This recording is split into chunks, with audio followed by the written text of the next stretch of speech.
창세기 말씀, 창세기 말씀. 인생의 하강 가운데 역사하신 하나님. 인생의 하강 가운데 역사하시는 하나님이라는 제목을 가지고 하나님 말씀 증거하도록 하겠습니다. 지난 시간 우리는 야곱의 가정 안에서 형제들 간의 불화로 말미암은 긴장 속에서 이제 결국 동생 요셉이 형제들에 의해서 애굽으로 팔려 나가는 스토리를 살펴보았어요. 두 개의 구덩이라는 뜻을 가진 두 개의 구덩이라는 이름의 뜻을 가진 도단에서 그의 형제들에 의해 요셉은 구덩이에 빠뜨려지게 되었고 아버지 야곱의 그 사랑의 징표이자 그가 야곱 집안의 특별한 장자임을 상징적으로 드러내는 채색옷은 이제 형제들한테 빼앗긴 채, 그 채색옷을 빼앗긴 채 그는 형제들에 의해서 비참한 노예의 신세로 전락되게 되어진 것이죠. 그러니까 그 지명, 그 도단이라는 이름 그대로 요셉은 그곳에서 인생 가운데 처음으로 맞닥뜨리는 절망의 구덩이에 떨어지게 되었다. 여기까지는 지난 시간 살폈던 말씀의 내용이잖아요. 지난 시간 이 도단이라는 지명을 제가 이야기하면서 요셉의 인생 가운데 떨어지는 두 번의 절망, 그 두 번의 실패를 이 두 구덩이라는 뜻을 가진 도단이 암시하고 있는 것은 아닌가라고 제가 그렇게 이야기하였었는데 이제 그도 그럴 것이 요셉은 아버지 집에서 어디로 떨어져 내려가는 것이죠. 보디발의 노예로 지난 시간 그 내용 한번 하강을 경험하고 또 다시 보디발의 집에서 우리가 이제 아직 살펴보진 않았지만 요셉 스토리는 어느 정도 머릿속에 있잖아요. 그 보디발의 집에서 억울한 모함을 당함으로 말미암아서 감옥으로 그렇게 두 번 하강을 경험하게 되는데 그러하기에 이제 이 도단은 요셉의 그 두 번의 굴곡을 예견해 주는 적당한 지명이 아닐 수 없다라는 것이죠. 그런데 이제 오늘 이어지는 38장이 야곱의 또 다른 아들 유다에 관한 이야기를 담고 있거든요. 약간 요셉 이야기 잘 진행되다가 뜬금없기는 한데 그 38장 이야기가 유다 이야기인데 유다 스스로가 자처한 불의로 말미암은 유다의 하강에 대해서 이야기하고 있는 본문이 바로 이 38장의 내용이에요. 그리고 이제 39장에 지난 시간에 살폈던 형제들에 의해서 팔려서 애굽으로 내려간 요셉의 하강을 이렇게 담고 있기 때문에 38장의 유다의 하강, 39장에서는 요셉의 하강 이 두 가지 하강을 담고 있기 때문에 지난 시간에 살핀 도단, 그 두 구덩이라는 뜻을 가진 이 도단이라는 지명이 큰 맥락에서 보았을 때 요셉 한 인생 가운데 있었던 그 개인적인 어떤 두 번의 위기가 아니라 어쩌면 야곱의 가문의 두 아들, 그 유다의 하강과 요셉의 하강 각각 하나하나를 암시하는 것일 수도 있겠다라는 생각이 이제 설교 준비하는 가운데 불현듯 이렇게 들었거든요. 둘 다 가져가도 되겠죠. 요셉의 인생을 예견하는 어떠한 암시적인 또 야곱의 가정 안에서의 가장 중요한 두 인물이잖아요. 두 사람의 하강을 이야기하는 그런 어떤 암시적인 어떤 문학적 배치가 아니겠는가.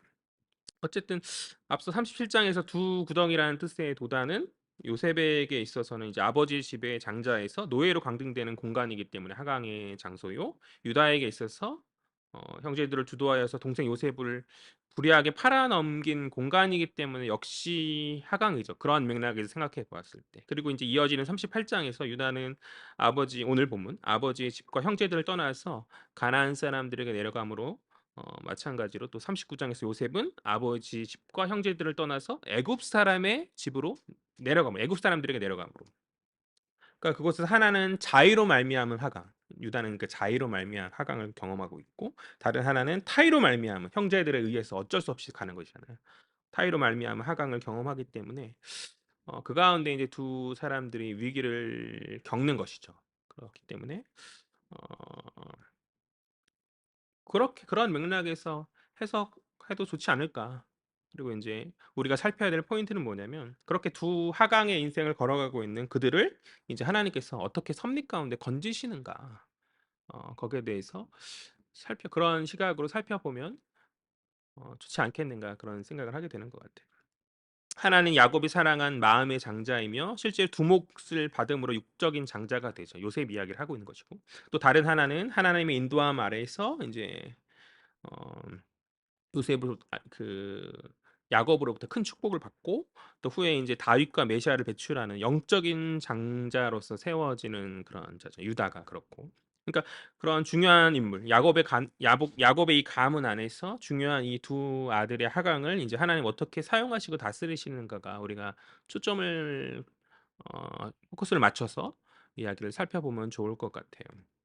오늘 본문은 우리에게 먼저 유다를 주목하기에 이제 이 유다의 하강 스토리를 먼저 살펴보려고 합니다. 요셉의 스토리 이제 다다음쯤 원래는 다음 시간에 살폈어야 되는데 제가 이제 오늘 분량의 38장 다 못 끝내서 39장 할 때 이제 요셉의 하강을 살펴볼 것이고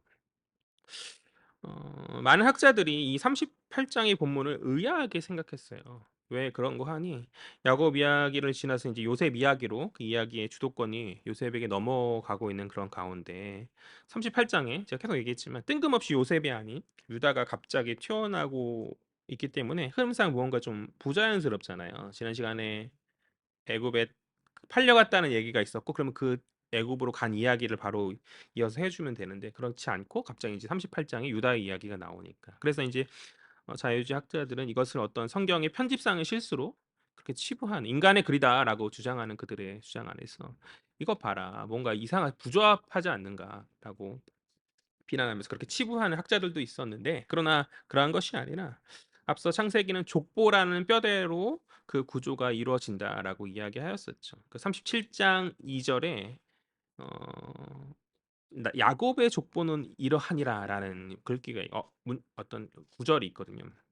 그러니까 창세기 총 10번 누구의 족보는 이러하라, 누구의 사적은 이러하리라, 뭐 이런 식으로 누구의 대략은 이러하라 이런 식으로 나오는 건데, 그러니까 톨레도시라는 족보라는 뜻을 가지는 것인데 이게 반복되는 것이거든요. 그 틀 속에서 이제 이 이후의 모든 이야기는 야곱의 족보는 이러하니라 하니까 그 이후에 있는 모든 내용들은 야곱의 가문 안에서의 이야기인 거죠. 그렇기 때문에 요셉의 이야기가 나오다가 이제 유다의 이야기가 나와도 비록 이제 흐름상 스토리의 흐름상은 약간 어색하게 느껴질 수 있지만 창세기 그 족보라는 틀을 가진 이 창세기의 어떤 구조 안에서는 이제 허용되어지는 것이다. 우리는 이 족보라는 렌즈를 가지고 창세기를 이해하고 살펴야 한다라는 것이죠. 또 창세기 스토리 안에서 야곱의 가문을 구원하는 역할이 이제 요셉이잖아요. 야곱의 가문을 구원하는 역할이 요셉이지만 마찬가지로 이스라엘 역사 안에서 또 인류의 역사 안에서 구원의 역할을 감당하는 것이 유다의 후손인 그리스도이시죠. 유다는 그리스도의 조상으로서 요셉 이상으로 우리가 놓치지 말아야 될 중요한 인물이기 때문에 그러하기 때문에 이제 38장에서 유다를 주목하는 것도 요셉 못지않게 어색하지 않은 것이다. 그런 얘기하는 것이고요. 아무튼 오늘은 이제 요셉을 기대했겠지만 지난 시간 요셉을 살폈었으니까 먼저 성경이 주목하고 있는 유다의 하강과 유다의 내려가 유다의 하강과 그를 다스리는 하나님의 섭리를 살피려고 합니다. 이제 서론적인 이야기를 살펴보았고요. 이제 본문 집중하였으면 좋겠는데 우리 1절 말씀 볼까요? 1절 다 같이 읽도록 하겠습니다. 시작. 그 후에 유다가 자기 형제들로부터 떠나 내려가서 아둘람 사람 히라와 가까이 하니라. 아멘. 오늘 본문의 1절은 유다의 일탈을 우리에게 이야기하여 주고 있거든요. 1절은 그가 형제들을 떠나서 내려갔다라고 이제 그렇게 이야기하고 있는데 내려감은 헤브론 산지 헤브론 산지에서 가나안으로 내려가면 어떤 공간적 내려감을 이야기하는 것이겠으나 단순히 장소적 내려감이 아니라 그의 영적 내려감을 이야기하여 주고 있는 것으로 그렇게 보여요. 그는 오늘 아버지의 집을 떠났고 그의 형제들을 떠나서 이제 아둘람에 거하는 가나안 사람이 히라와 사귀면 남자예요. 히라를 친구로 사귀면서 그와 가까이 하는 것이죠. 이 룻이 아브라함을 떠난 것과 같이 룻 맞죠? 맨날 제가 성경 할 때 이게 룻과 롯이 이렇게 갑작스럽게 헷갈릴 때가 룻 맞죠? 룻이 이제 아브라함을 떠난 것과 같이 야곱의 아들 유다도 이제 야곱의 통제에서 벗어나 세속의 이제 가나안 사람과 어울리면서 영적 하강의 길을 걸어가고 있는 그러한 장면인 것이죠. 이는 2절에 나타난 그의 결혼 가운데 좀 더 분명하게 나타나는데요.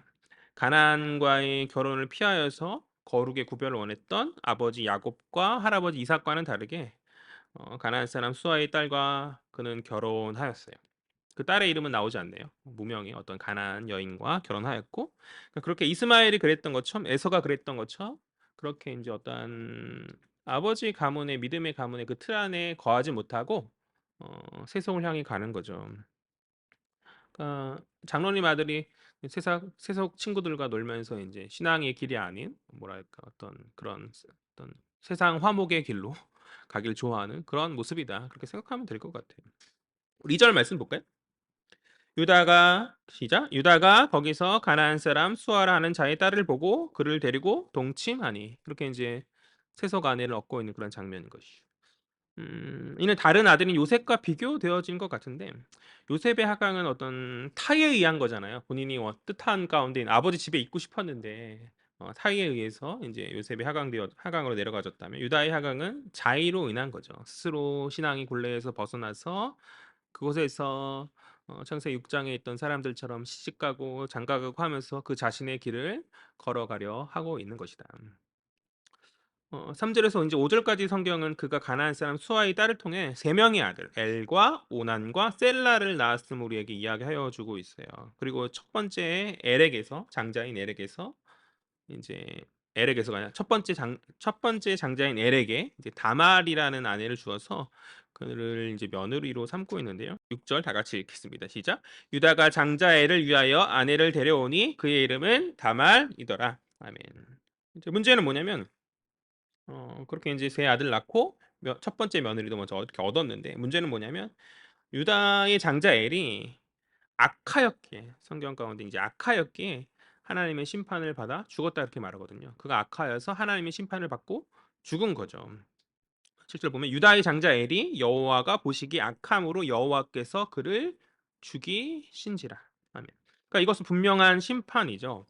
엘이 악으로 말미암아 하나님 그를 거두어 가시는, 그의 죽음으로 거두어 가시는 심판을 내리시는 것인데, 그 악의 정체가 무엇인지는 성경이 침묵하기 때문에 우리는 알 수 없지만, 그러나 여태까지 쭉 살펴본 창세기 역사 안에서 하나님의 어떤 심판을 통한 죽음이 집단이 아니라 개인에게 이렇게 죽게 된 경우가 없었거든요. 그러니까 하나님으로 말미암아 개인으로 죽게 된 최초의 사람이죠. 가인도 그렇게 죽지는 않았었잖아요. 쫓김 가운데 이제 어떠한 하나님의 어떤 저주의 사인을 받지만 그가 곧바로 죽지는 않았었는데, 개인으로서 이제 죽게 된 최초의 사람이고, 그만큼 이제 그의 악이 심각한 것이었음을 우리는 아마 유추해 볼 수 있을 것 같은데, 여기서 우리는 유다의 영적 하강으로 말미암은 그 영향의 결과를 보게 된 것이다라고 그렇게 생각해요. 항상 이제 무조건 그렇게 도식화하면 안 되겠지만, 자식의 불의한 모습은 사실 부모의 영향이 많이 크죠.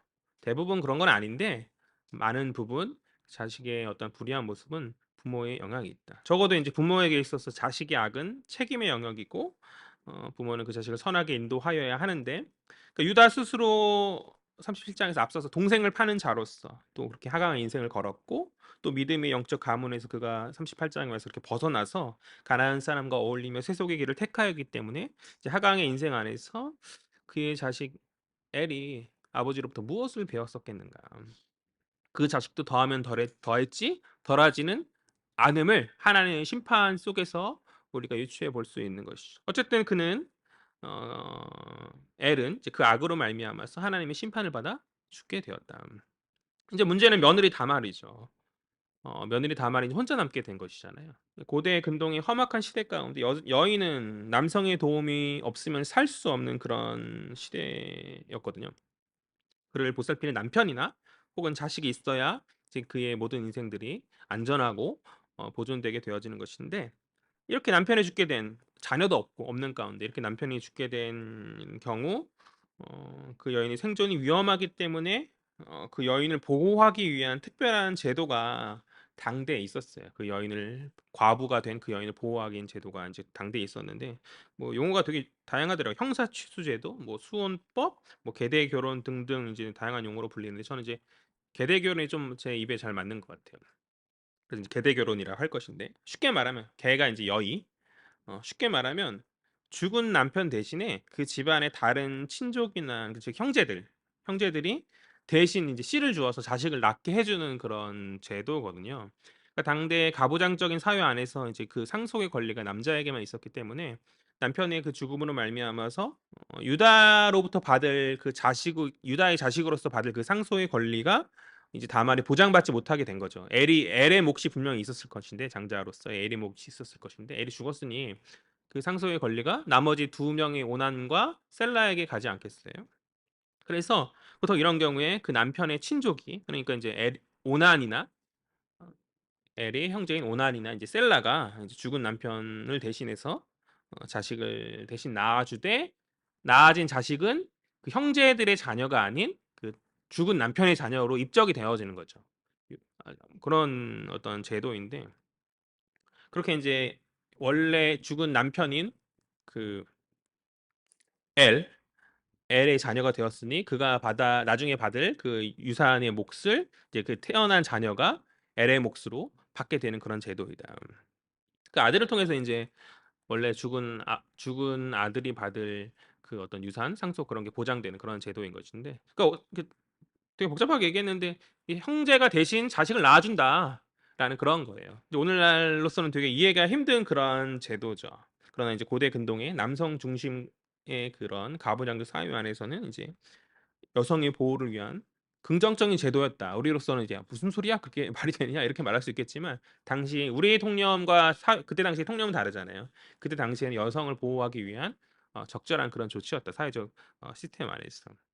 이런 제도가 인제 오늘 다말에게 적용되는 거죠. 이 내용을 모르면 이 문화적인 내용을 모르면 오늘 본문의 내용이 이해가 안 가거든요 도대체. 이 제도가 이제 다말에게 적용되어지는데 8 절과 9 절을 볼까요? 8 절 9절 살펴보겠습니다. 다 같이 읽을게요. 시작. 유다가 오난에게 이르되 네 형수에게로 들어가서 남편의 아우된 본분을 행하여 네 형을 위하여 씨가 있게 하라. 오난이 그 씨가 자기 것이 되지 않을 줄 알므로 형수에게 들어갔을 때에 그의 형에게 씨를 주지 아니하려고 땅에 설정하매. 아멘. 그러니까 8절에서 이제 아버지 유다는 사실 둘째인 오난에게 죽은 형 엘을 위하여서 계대 결혼의 그 의무를 지고 그렇게 다말에게 들어가서 형의 아들을 낳아줄 것을 명하죠. 우리는 이해 안 되지만 당대에는 그것이 통념이었으니까 그렇게 생각하고 그렇게 인제 오나는 그 계대 결혼의 의무를 지고 다말에게 들어갑니다. 그러니까 오나는 입장에서 이것을 거절하면 형의 아내를 돕지 않은 불명예거든요. 당대 사회에서 이 책임을 지지 않는 어떤 불명예의 사람이 되어서 그가 만약 이것을 거절한다면 다말이 그의 신발을 벗기고 그의 얼굴에 침을 뱉을 수도 있는 어떤 그런 수치를 받는 불명예였단 말이에요. 그러하기에 인제 오나는 다말에게 들어가서 어떤 성적인 접촉을 하는데 들어감이 그런 의미가 있잖아요.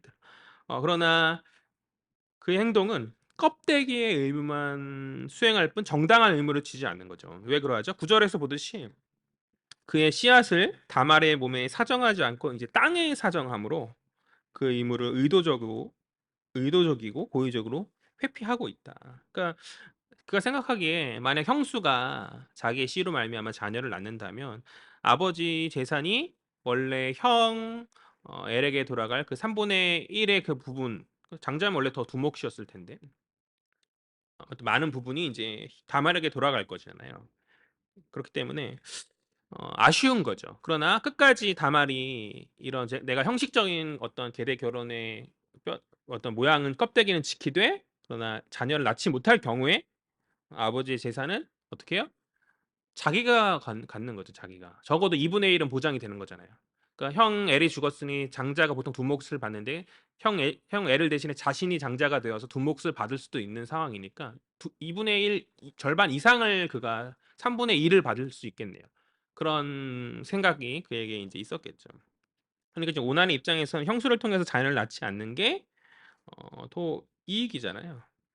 즉 원하는 지금 사람들의 시선을 의식하여 계대 결혼의 껍데기를 유지하고는 있지만 형수와 어떤 성적 관계를 취하면서 그리고 또 굉장히 아예 하질 말든지 아예 어떤 육체적인 어떤 그런 것들은 쾌락한 취함 가운데 그러나 그 본질 그러니까 자녀를 낳게 하여서 한 여인의 삶을 보존하고 또한 죽은 자의 후손을 끊어지지 않게 하는 그 의무는 이제 그가 회피하고 있다.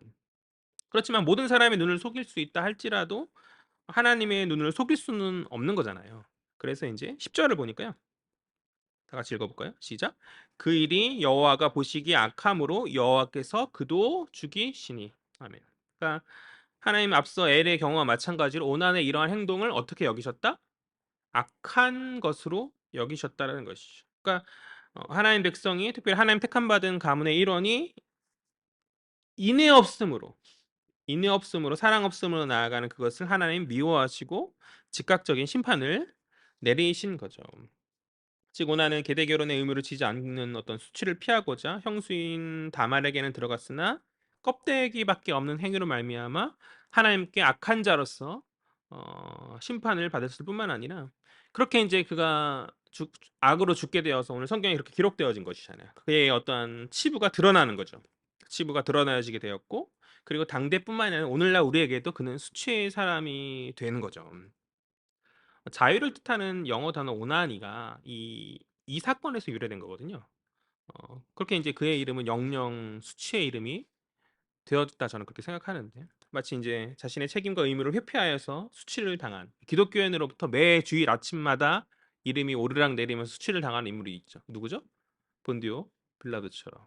우리 전능하사 천지를 만드시면서 쭉 할 때 본디오 빌라도에게 고난을 받으사 십자가에 못 박아 죽으신 이제 그리스도의 죽음을 얘기하면서 그 책임을 누구에게 돌리죠? 그 잘못을 본디오 빌라도에게 돌리고 있는 거예요. 그러니까 신약에 있어서의 어떤 수치의 사람이 기독교인에게 수치의 사람을 오르내는 사람이 본디오 빌라도라면 구약에는 오난이 아닌가라고 저는 그렇게 생각하는데요. 아무튼 앞서 엘과 마찬가지로 오난 역시 하나님의 심판으로 죽었고 유다에게 있어서 오늘 본문에 가장 중요한 유다에게 주인공인 유다에게 있어서 심각한 위기가 아닐 수 없죠. 자신의 자식이 둘이나 죽는 그런 사건이 이제 벌어졌으니까. 자신의 대를 이을 사건이 둘이나 죽는 큰 사건이란 말이죠. 이에 유다는 두려움에 빠져서 자신의 남은 아들인 셀라를 다말에게 보내는 것에 대한 어떤 꺼리낌을 가져요. 어 그러니까 남은 아들이 누구죠? 셀라잖아요. 이 셀라가 게대의 결혼에 책임을 지게 하는 것에 대한 어떤 두려움을 갖습니다. 어떤 다말을 어떤 저주받은 여인, 남편을 죽게 만든 여인. 왜 남편 일찍 죽으면 옛날 우리나라도 남편 잡아먹은 무슨 X 이렇게 하면서 시어머니가 막 이렇게 하는 그런 어떤 내용들이 드라마나 이런 TV 내용들이 있었거든요. 어떤 영화나 그런 내용들이 있었잖아요. 마찬가지 당대엔 더 했겠죠. 어쨌든 11절 말씀 보죠. 11절 다 같이 읽겠습니다. 시작. 유다가 그의 며느리 다말에게 이르되 수절하고 내 아버지 집에 있어 내 아들 셀라가 장성하기를 기다리라 하니 셀라도 그 영들 같이 죽을까 염려함이라. 다말이 가서 그의 아버지 집에 있으니라. 유다는 이제 어떤 미신적 생각에 사로잡혔던 것이 아닌가. 며느리 다말 때문에 자신의 아들들이 죽는 게 아닐까라는 그런 생각 가운데 불길한 며느리로 다말을 생각하고 남은 아들인 셀라를 이제 다말에게 보내는 것을 꺼리고 있다. 그의 아들이 왜 죽었죠? 그의 두 아들들이 왜 죽게 되었죠?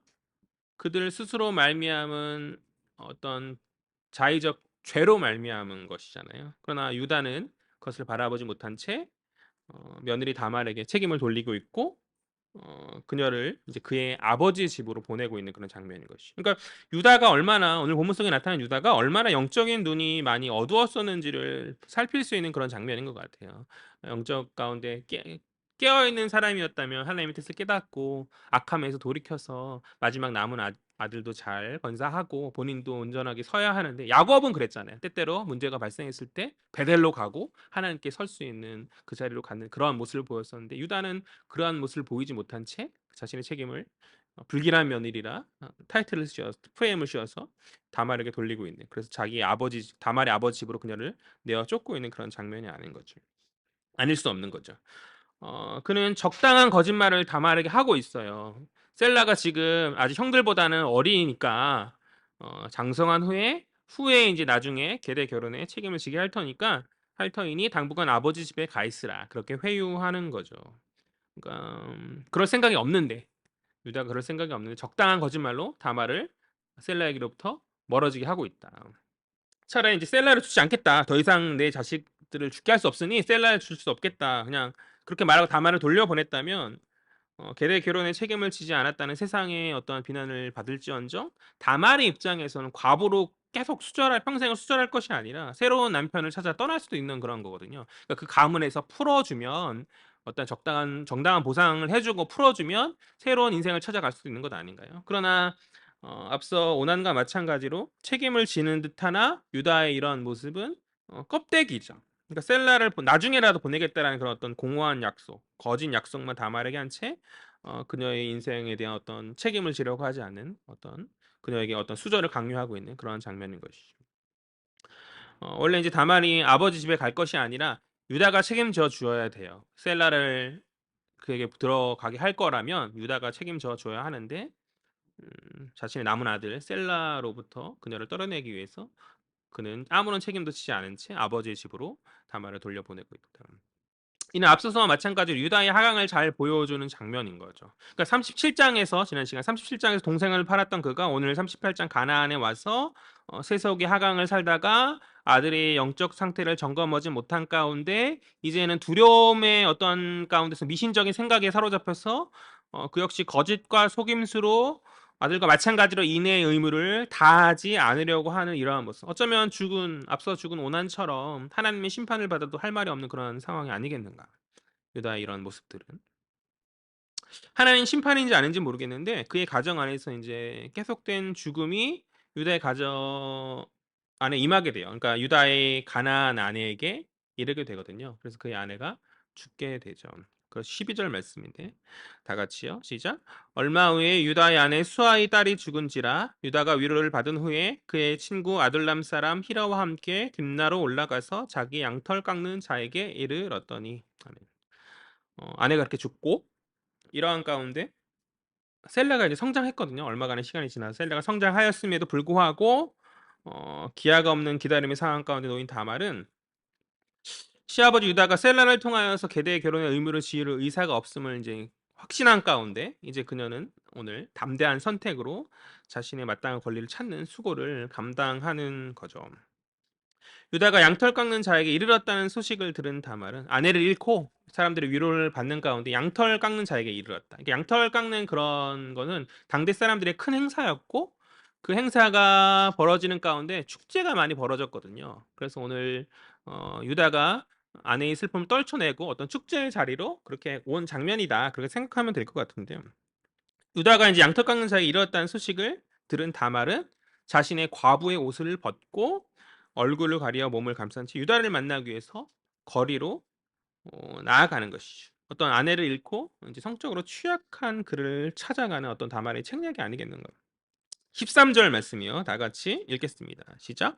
그가 그 과부의 의복을 벗고 너울로 얼굴을 가리고 몸을 힘싸고 딥나 길 겹 에나임 문에 앉으니 이는 셀라가 장성함을 보았어도 자기를 그의 아내로 주지 않음으로 말미암음이라. 아멘.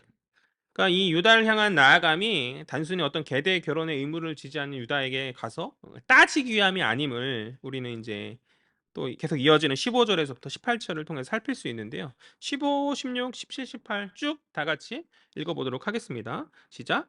그가 얼굴을 가리었으므로 유다가 그를 보고 창녀로 여겨 길 곁으로 그에게 나아가 이르되 청하건대 나로 내게 들어가게 하라 하니 그의 며느리인 줄을 알지 못하였음이라. 그가 이르되 당신이 무엇을 주고 내게 들어오려느냐. 유다가 이르되 내가 내 떼에서 염소 새끼를 주리라. 그가 이르되 당신이 그것을 줄 때까지 담보물을 주겠느냐. 유다가 이르되 무슨 담보물을 내게 주랴. 그가 이르되 당신의 도장과 그 끈과 당신의 손에 있는 지팡이로 하라. 유다가 그것들을 그에게 주고 그에게 들어갔더니 그가 유다로 말미암아 임신하였더라. 아멘. 그들이 지금 이 15절부터 18절 이 안에서 무슨 대화를 하고 있죠? 무슨 대화를 하고 있죠? 왜 내게 계대의 결혼에 책임을 져주지 않는가? 아버지께 따지면서 그 이유를 이야기하고 있나요? 그런 어떤 대화들을 하고 있네. 그것이 아니라 매춘의 거래를 하고 있는 거죠. 그러니까 37장에서는 동생을 파는 자였던 유다가 38장에 와서는 매춘의 거래를 하는 그런 자로 바뀌고 있는데요. 하강이죠. 유다는 다말을 거리의 창녀로 착각함 가운데 그를 취하고 있는. 그러니까 그렇게 착각하는 유다나 시아버지를 유혹하여서 어떤 성적 행위를 통해 씨를 받는 다말이나 오늘 우리가 생각하기에는 굉장히 쇼킹한 일이 아닐 수 없는 거죠. 그러나 적어도 성경에서 다말만큼은 그의 행위에 대해서 어떤 성경이 악하다 말하진 않거든요. 오히려 이후에 유다의 입을 빌어서 다말의 행위를 간접적으로 의로운 행위로 그렇게 간주하는데 그런 이유는 뭐냐면 그 어느 누구도 자신의 남편 엘, 그 남편인 엘이 후사에 관해서 책임을 지려 하지 않는 그런 상황 가운데 다말은 지금 위험을 무릅쓰고서라도 아내로서 남편의 대가 끊어지지 않게 하는 책임을 지고 있는 거죠. 물론 그것이 자신의 인생에 대한 어떤 미래에 대한 보장도 있지만 그 인생 안에서 남편의 그 어떤 아내로서의 남편에 대한 책임을 남편이 죽었음에도 불구하고 지려고 하는 그런 모습으로 우리는 이해할 수 있을 것 같아요. 그러니까 다말의 입장에서는 유다에게 요청해서 나를 자유롭게 해줘라. 셀라를 줄 것이 그 마지막 아들인 셀라를 줄 것이 아니면 자유롭게 해줘라. 너가 어떤 계대견의 책임을 지지 않아 좋다 이렇게 말하고 떠날 수도 있거든요. 굳이 남편의 남은 아내로서 남은 자 과부로서 남아서 그것을 책임을 지려 하지 않았어도 되는데 유다의 입장에선 그 다말의 이야기가 더 좋을 수도 있고 계대견의 책임을 지지 않아도 되니까. 그러나 다말이 남았죠. 그 집안에 남아서 남편의 대를 잇게 하는 의리를 지금 보여주고 있다는 것이죠. 그리고 그 과정 안에서 다른 이들이 도움이 없고 유다의 어떤 의사가 없으니 지금 굉장히 위험한 행동을 하고 있는 거죠. 이것이 들켰을 때의 어떤 음행의 사람으로서 간주되어서 사람들에게 손가락질 당하고 또 시아버지로부터 큰 화를 당할 수도 있는 그런 상황인데 그러한 위험을 감수한 채 그 남편의 대를 이으려고 하는 어떤 책임과 의무를 지려고 하는 어떤 어쨌든 간에 어 우리 시각으로는 시아버지를 통해서 후사를 낳는 것은 비도덕한 일이지만 그러나 친족을 통해서 후사를 잇는다는 계대 결혼의 어떤 제도를 벗어나는 일이 아니죠. 이 그 다말의 이 행위가. 그러니까 유다 역시 형제가 아니지만 아버지지만 친족이잖아요. 친족이기 때문에 다말이 담대하고 발칙한 이 작전을 비난할 수 없는 거죠. 어쩔 수 없는 그녀의 상황과 처지 가운데서 아무도 그녀를 돕지 않으려고 하는 그 남편의 후사를 잇지 않으려고 하는 그런 상황 가운데 이 다말의 상황을 어, 우리가 비난할 수는 없는 것이다. 오히려 어떤 긍정적인 것으로 성경을 그렇게 보는 거죠. 즉 그녀는 남편이 끊겨진 후사에 대한 그 모든 사람들의 외면을 무릅쓰고 남편의 후사를 이을 책임을 감당한 그런 책임에 있는 어떤 지혜의 그런 아내였다. 반면에 이제 유다는 그것을 교묘하게 피하고자 하였고 거짓말로 상황을 회피하던 그가 오늘 이제 거짓 가운데 속임 가운데 그가 당하는 거죠. 마치 할아버지 이삭이 에서로 분장한 어떤 야곱에게 속임을 당한 것처럼 이제 어떤 거리 여인으로 분장한 다말에게 속임을 당하고 있는 또 마치 아버지 야곱이 얼굴을 가린 레아에게 레아를 이제 라헬로 착각하여서 라반에게 당한 것처럼 오늘 그가 속임 당하고 있는. 그러니까 이 집안의 내력은 속이려 하다가 더 속임 당하는 그런 것이 이제 안타까운 내력인 것 같은데요. 유다와 다말 사이 흥정의 대가가 뭐죠? 이 매춘의 흥정의 대가가 뭐죠? 염소잖아요. 염소.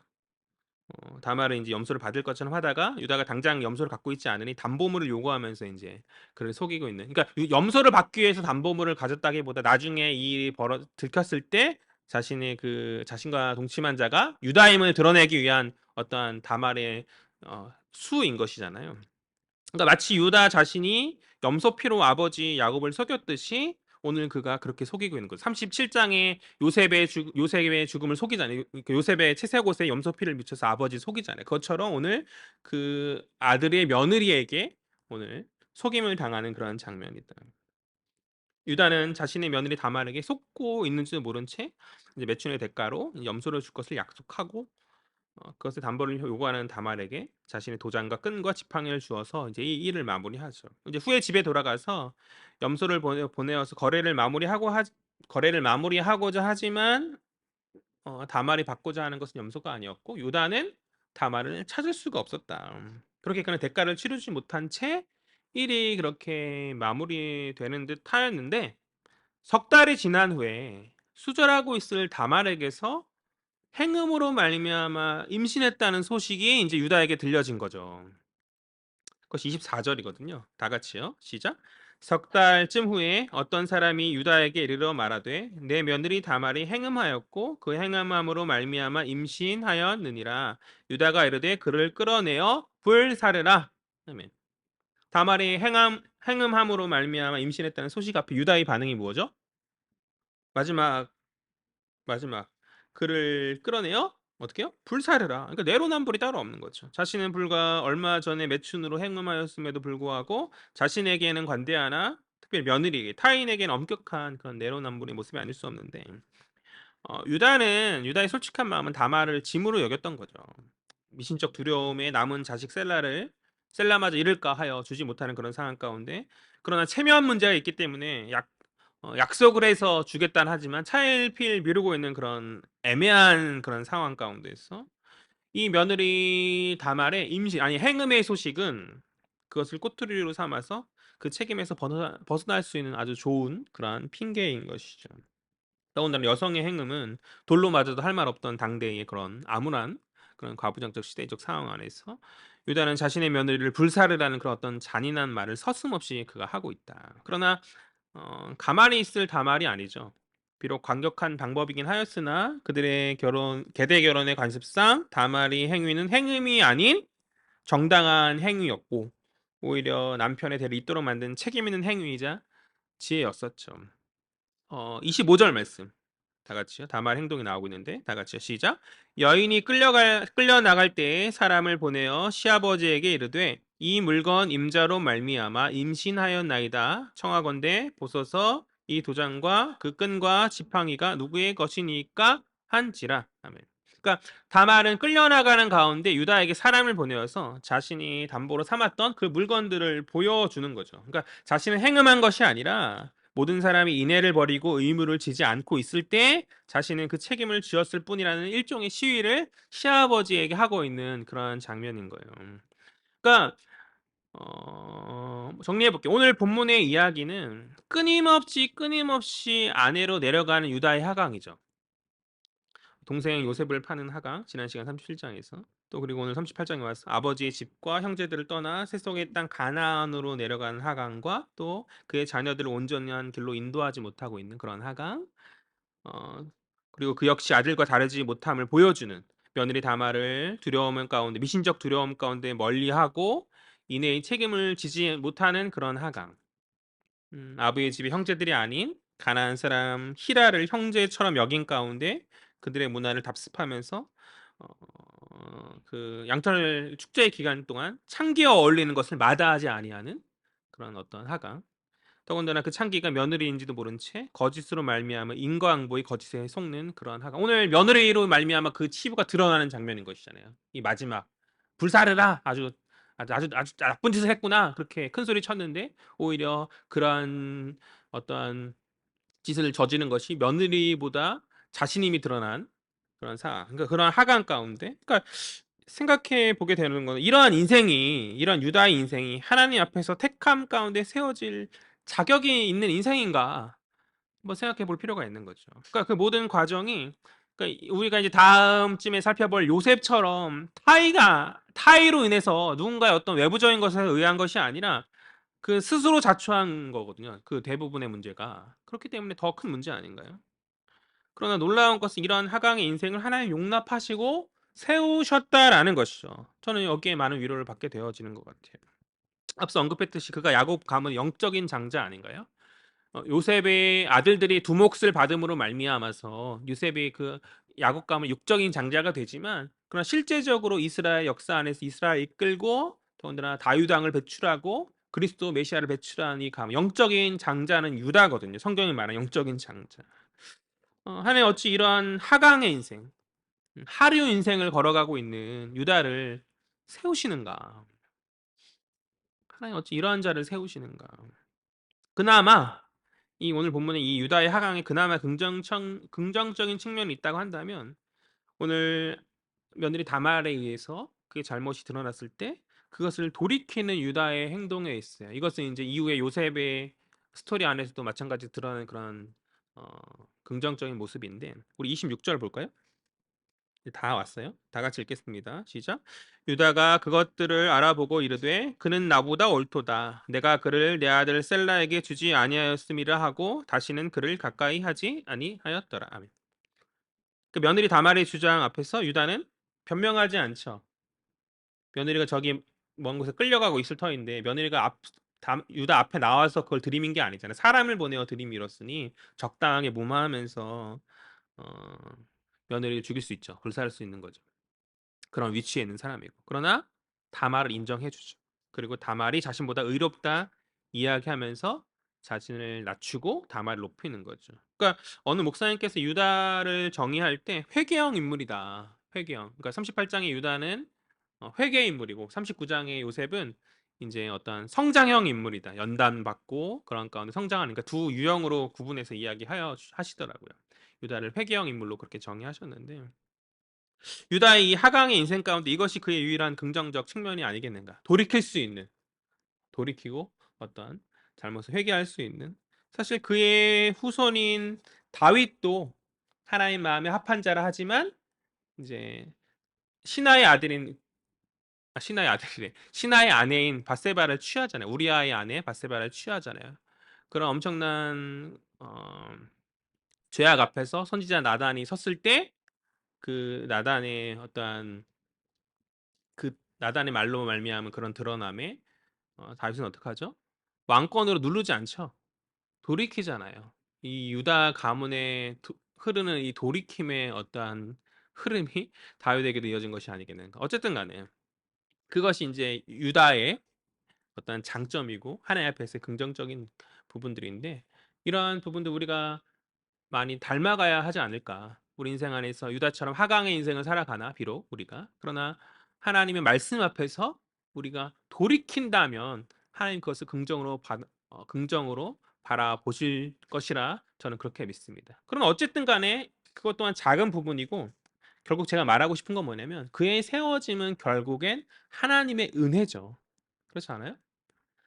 그가 잘못을 깨닫고 돌이킴으로 나아가는 그것조차 하나님의 섭리 안에 있음으로 인도되어지는 것이 우리는 기억해야 하는 줄 믿습니다. 모든 가정 가운데 오늘 하나님의 이름이 드러나지 않지만 그 모든 상황을 하나님께서 배치하시고 인도하시는 것이거든요. 그래서 유다의 어떠한 돌이킴, 유다의 잘못이 드러남을 통해서 유다의 어떠한 어, 돌이킴을 하나님 의도하신 가운데 유다가 그 하나님 뜻대로 그렇게 돌이켰던 것이죠. 어쩜 오늘 살핀 이 유다의 이야기는, 이 유다의 스토리는 오늘날 이 시대의 문화는 다른 배경 가운데서 형사 취수제, 뭐 계대 결혼, 다른 배경 가운데 이제 진행되어지고 있기 때문에 우리 삶과는 거리가 먼 이야기처럼 들릴지도 모르겠어요. 그러나 이 38장 본문의 어떤 문화적 배경을 우리가 싹 걷어낸 가운데 유다의 하강의 인생을 살피시는 하나님의 은혜를 어찌 우리와 상관없다 말할 수 있겠냐는 거죠. 우리 역시 때때로 영적 침체와 하강을 걸어가는 삶 가운데 경험하고 은혜 없으면 살아갈 수 없는 자들임을 고백하지 않습니까? 어, 하나님 자녀라 말한 우리가 온전히 아버지 집에 거하며 신앙의 삶을 걸어가고 있나요? 혹 아버지의 집을 거추장스럽게 여기면서 세상을 향해 내려감의 길을 걷고 있는 것은 아닌지, 우리의 신앙이 거추장스럽게 느껴지고 그냥 세상 사람들처럼 그렇게 적당히 어울리면서 음주를 즐기면서 음주 가무하면서 그렇게 살 수 있잖아요. 신앙을 거추장스럽게 여기면서 아버지의 집을 벗어나려고 하는 그러한 유다의 애씀이 우리 가운데 있지는 않은가. 인애 없는 세상에서 우리는 하나님의 자녀로서 인애의 삶을 살아가고 있습니까?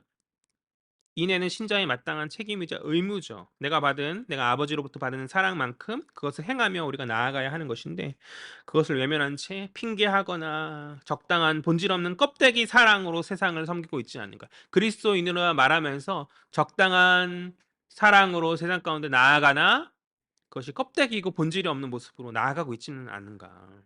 정당한 행위에 자위하며 만족하는 이 오난의 모습이 혹 이 시대의 연약한 위선의 모습을 가진 신자의 모습이 아닌지 우리가 한번 생각해 보았으면 좋겠어요. 속임수로 가득한 세상에서 주의 자녀된 우리가 그들과 마찬가지로 거짓된 적당한 거짓말로 혹은 위선의 모습으로 우리의 의무를 가볍게 지려고 하지 않는가, 지려고 하고 있지는 않은가. 속이면 안 되죠. 우리가 사람을 적당히 속일 수 있지만 알잖아요. 우리 하나님은 속일 수 없으신 분이시죠. 우리는 정직해야 하는 줄 믿습니다. 가볍게 지려 한다거나 그런 어설픈 모습으로 나아가려 하면, 적당한 속임수 어설픈 모습으로 나아가려 하면 하나님 엄히 그 책임을 물으실 것이에요. 그러니까 피하려고 한다고 피할 수 있는 것도 아니고, 그리고 감당하는 것이 오히려 은혜이죠. 감당하는 것이. 그 인내의 책임을 감당하는 것이 오히려 은혜이죠. 그것을 깨닫는 저와 여러분 되었으면 좋겠어요. 네 번째. 우리는 우리의 모든 하강의 선택 앞에서 깨달음의 돌이킴이 있는가? 우리는 우리의 모든 하강의 선택 앞에서 그러나 깨달을 수 있는 깨달음 가운데 돌이키는 그러한 선택을 하고 있는가? 신자는 다른 무엇보다 돌이키는 자여야 하는 줄 믿습니다. 나의 자존심, 나의 체면 다 내려놓고 하나님 앞에서 자복하고 돌이키는 자를 하나님 기뻐하시고 은혜로 채워 주시는 줄 믿어요. 오늘 유다를 그렇게 하나님 기뻐하심 안에서 그 인생을 세우셨던 것처럼 또 그 먼 훗날 그의 후손 다윗이 돌이킴 안에서 하나님 마음에 합한 자로서 온전하게 회복되어졌던 것처럼 우리 인생의 많은 하강의 선택을 함 가운데 그러나 그것을 깨닫고 우리가 돌이키며 나아갈 때 하나님 그 하강의 인생에서 상승의 인생으로 세움의 인생으로 우리를 회복시켜 주시는 분인 줄 믿습니다. 그것이 바로 믿음이죠. 나의 모든 어떤 상황과 나의 어떤 연약함과 나의 어떤 부패함과 나의 어떤 불결함과 상관없이 하나의 은혜로 나를 세우시고 나를 택하시고 이제 내가 돌이킴 안에서 하나님 기뻐하시는 모습으로 한 걸음 한 걸음 한 걸음 나아가는 것. 그것이 믿음을 가진 신자의 성숙한 모습, 성화의 길을 걸어가는 그것이 바로 완전한 자의 모습 아니겠어요? 그 길을 온전히 걸어갈 수 있는 저희 헤아린 공동체 되어지기를 간절히 소망합니다. 마지막으로 그 무엇보다 하나님 은혜 안에 살아가고 우리가 하나님 은혜 안에 살아가고 있음을 고백하며 인생의 모든 상황 속에서 인생의 모든 상황 속에서 하강의 인생을 걷는 우리들을 세우시는 위로의 주님을 깨달을 수 있는 저와 여러분 되어지기를 주의 이름으로 간절히 소망합니다. 기도하겠습니다. 좋으신 하나님 은혜와 사랑에 참으로 감사합니다. 나의 모든 연약함, 나의 모든 부족함에도 불구하고 은혜로 나를 주목하시며 나를 세우시는 하나님 참으로 감사합니다. 날마다의 삶 속에 연약하나 돌이킴의 인생 살아갈 수 있는 저희들 될 수 있도록 주께 저희들의 마음을 붙들어 주시고 그 무엇보다 모든 것이 하나님의 은혜임을 깨닫는 겸손한 가운데 하나님 앞에 나아가는 저희들 될 수 있도록 주여 붙들어 주시옵소서. 은혜로 서 있습니다. 하나님 은혜가 아니면 아버지 저는 아무것도 아닙니다. 그런 고백이 내 안에 정직한 고백, 진실한 고백이 되게 하시고 성령 하나님 나를 붙들어 주셔서 그렇게 주님 오시는 그날까지 온전한 성화의 삶을 걸어가는 완전한 자, 거룩한 자, 하나님 기뻐하신 성숙의 삶을 걸어가는 저희들 될 수 있도록 주님 주장하여 주시옵소서. 감사드리며 이 모든 말씀 살아계신 예수 그리스도의 이름으로 기도합니다. 아멘.